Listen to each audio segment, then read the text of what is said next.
1, 2, 3, 4.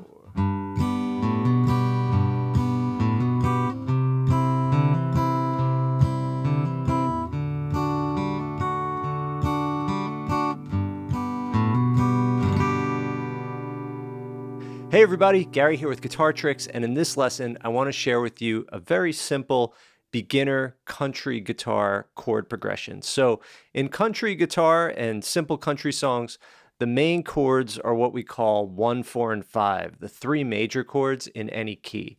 So here we're in the key of G, which is the most common guitar key because it gives us a lot of different open chords to use without having to use bar chords. So in the key of G, G is 1. 4, G, A, B, C is a C, and 5, G, A, B, C, D is a D.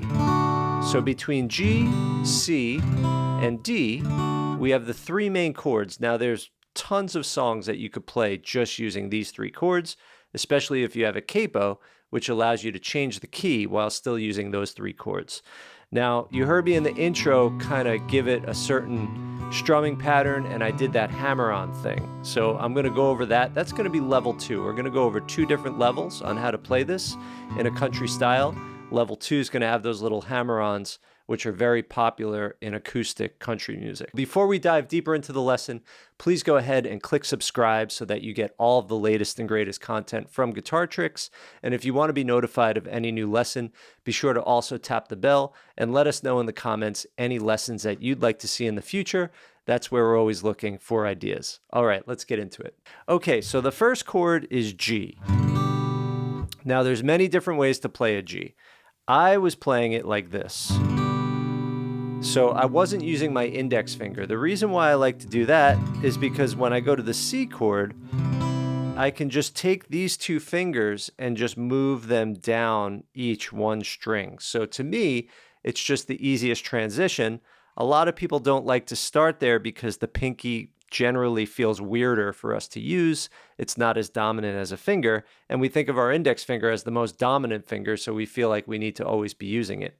But in this case, I would encourage you to try not using it and see what happens. So what we're going to try to do here is get the tips of our fingers, the pinky, on the 3rd fret of the high E string, then the ring finger on the 3rd fret of the low E string. So we have the same note on both those E strings, G. They're just 2 octaves apart. And then we take the middle finger and put it on the 2nd fret of the A string. Now what you might be experiencing is your fingers kind of flattening out. So to get them to not flatten out, everyone has different hand anatomy and different hand size, but you can push your hand forward, and when you push your hand forward, the tips, as you could see, go up, right? I push my hand forward, the tips go up. Another thing is the thumb. Sometimes you push the thumb higher and the tips go up, right? We're told to not have the thumb up high, but in the cowboy grip, we kind of keep the thumb up high. So you might find that having the thumb up high and kind of gripping the neck of the guitar like this actually helps. For me, it does. So if it works, then that's all that matters, right? If it works and it's comfortable and it's not going to cause me long-term pain or anything like that. To me, this is very comfortable with the thumb right there.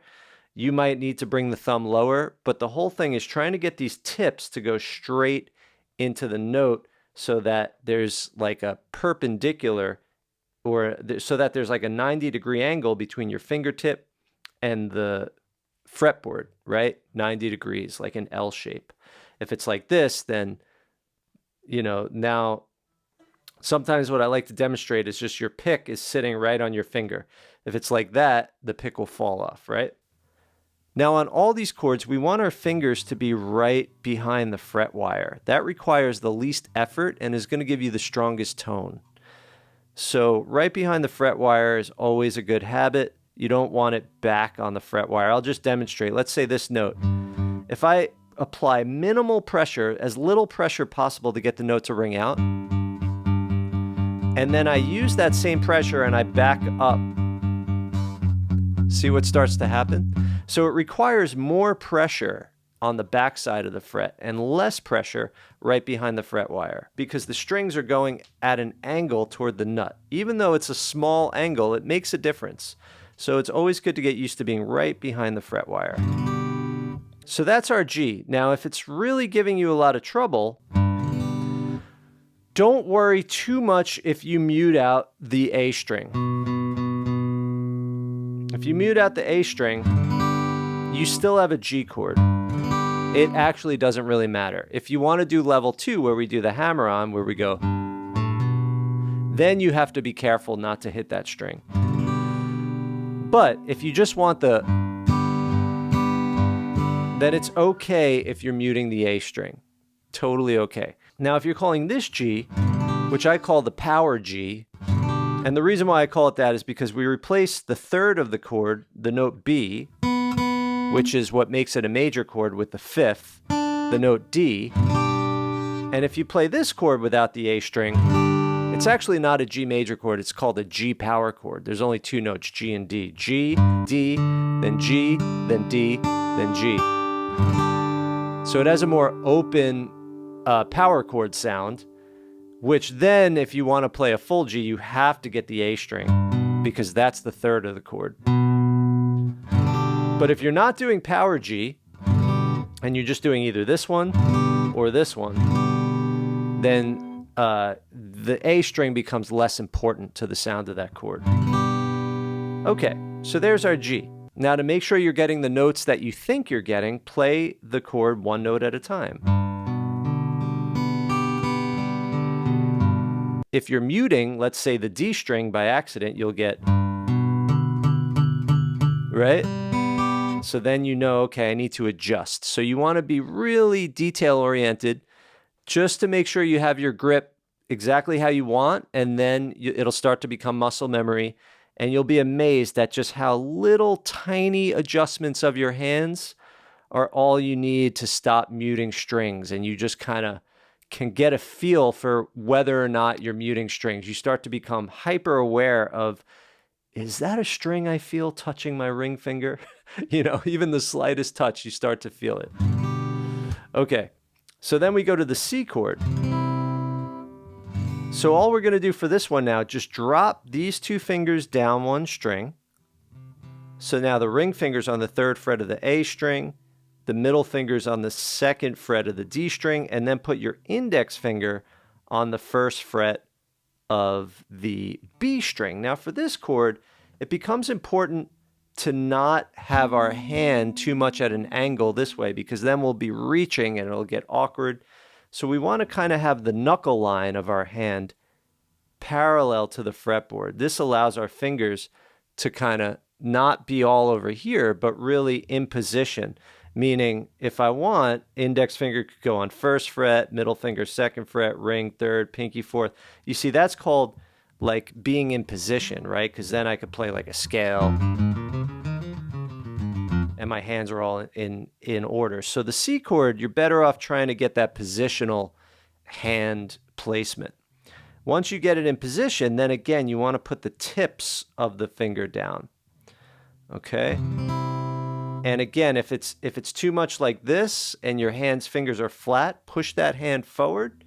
If that's uncomfortable, pull the thumb up, right? So experiment with this range of motion, and experiment with the up and down, the forward and back, and then the twist of the wrist, right? Okay. And then audit the chord, audit the notes. We don't need the low E string. What I usually like to do is mute the low E string with the tip of the ring finger. That also gives me more space for this string, right, for the D string. So by pushing, I kind of like to use the bottom part of the pad of the ring finger on the root note C, because I don't need the E string, so I can and I want to touch the E string, okay? And then audit your chord, right? A lot of times people mute the high E string because that index finger is slightly on an angle. So we just want to make sure that's not on an angle. Okay, and then the 3rd chord, D. This one, we actually want our hand not to be like in position, but to be kind of on an angle, like you know, wrote some song lyrics on your hand that you're trying to remember and you look down at them, right? So you wouldn't look like that. You would kind of face that hand toward you a little bit. And that's because we want these two fingers to both be on the second fret, index finger on the second fret of the G string, middle finger on the second fret of the high E string, and we want them both to be right behind the fret like we talked about. So if I wasn't on an angle, that would be hard to do, but at an angle I can get it. And then this ring finger just comes up between the two and goes on the third fret of the B string. Again, we're pointing straight in. And for this chord, we want to start on the open D string. And then audit our chord. Okay, so now we've got G like this, C, and D. So the first step is we want to go 4 beats on the G, 4 beats on the C, 4 beats on the D, and then 4 beats back on the G. And then we start over on the G. 1, 2, here we go. G, 2, 3, 4, C, 2, 3, 4, D, 2, 3, 4, G, 2, 3, 4. Now, if that's really hard for you, just play on the first beat and use the next 3 beats to get to the next chord. So in other words, you might go 1, 2, 3, 4, 1, 2, 3, 4, 1, 2, 3, 4, 1. Right? Prioritize switching on time rather than doing anything fancy with your strumming. The switching on time is what everyone that's listening to you is more focused on. The timing rather than the strum pattern or anything like that. It's all about switching at the right time. So let's do that one more time and prioritize switching at the right time. I demonstrated you maybe playing 1 strum, maybe you play 2 strums and then switch on each chord, right? Whatever works for you. Here we go. 1, 2, 3, 4. G, 2, 3, 4. C, 2, 3, 4. D, 2, 3, 4. G, 2, 3, 4.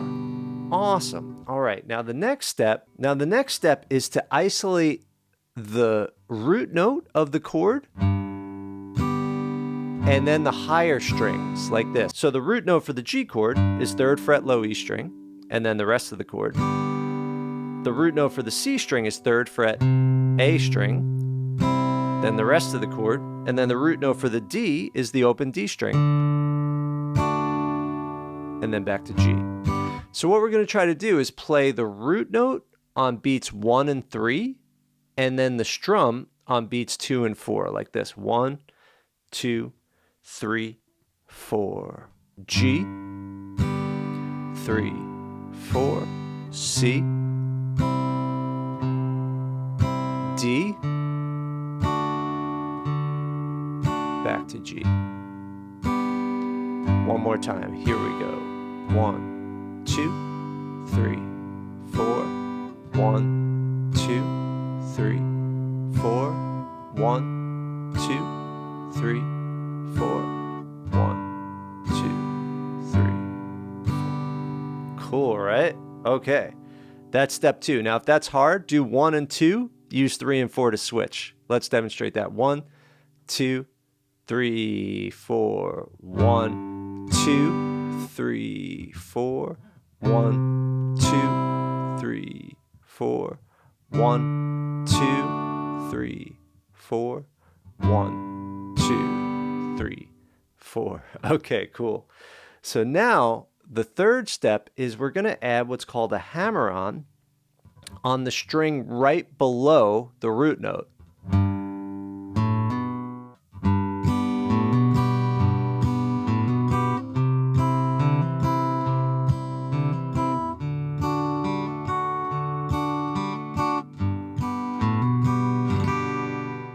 All right, so what we're gonna do here, we're gonna play the lowest note of the chord, the root note, then on the next string, we're gonna hammer on that fretted note, like that.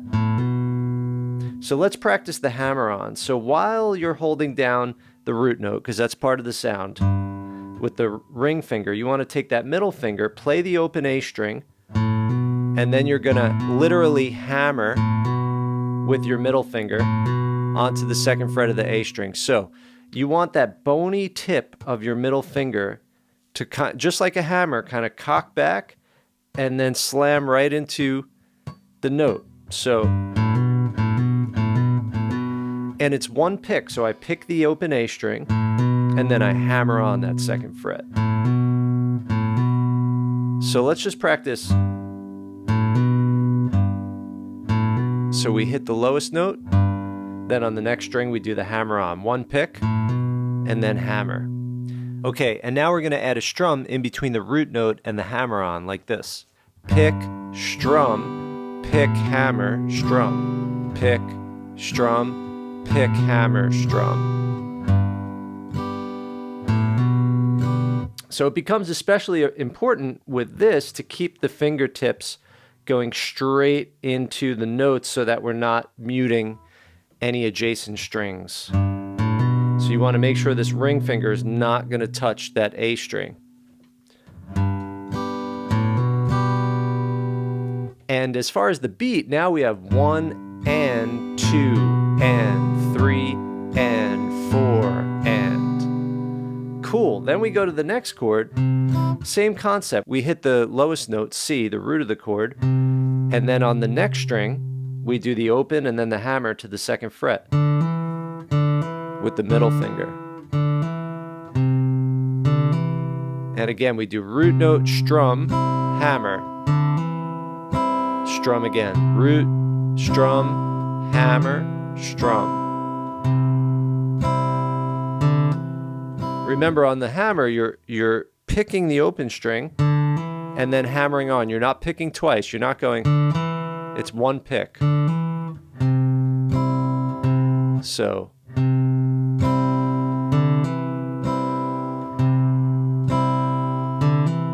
And when I strum, I'm just strumming the higher strings. So low, high, low, high, low, high, low, high. Okay, then on the D,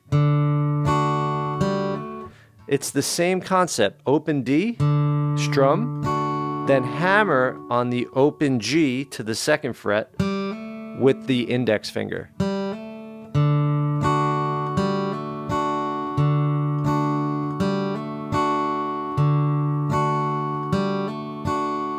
Okay, putting that all together, we start on the G, pick, strum, hammer, strum, go to the C, pick, strum, hammer, strum, go to the D, pick, strum, hammer, strum, and then back to the G, pick, strum, hammer, strum. Okay, without me talking the whole time. 1, 2, here we go.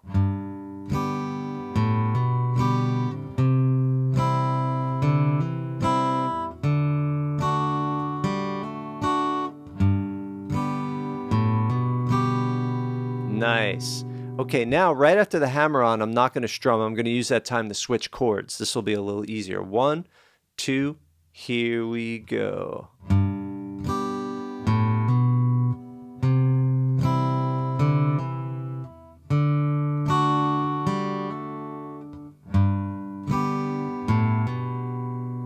Awesome. All right, everybody. So that was just a sample chord progression using G, C, D. You know, you can use these 3 chords, mix them around, and see what you could come up with. This could be the basis and is the basis of so many different country songs. So have fun with these chords. Maybe you'll add lyrics on top.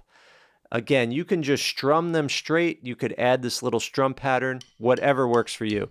All right, everybody, if you want to learn more about playing guitar and you want to take a step-by-step country guitar course or rock or blues or a sequential course on guitar fundamentals, that's at guitartricks.com. There's also a library of high-quality song lessons rated by difficulty with multiple videos per song, downloadable tab, jam tracks. All of that's at guitartricks.com.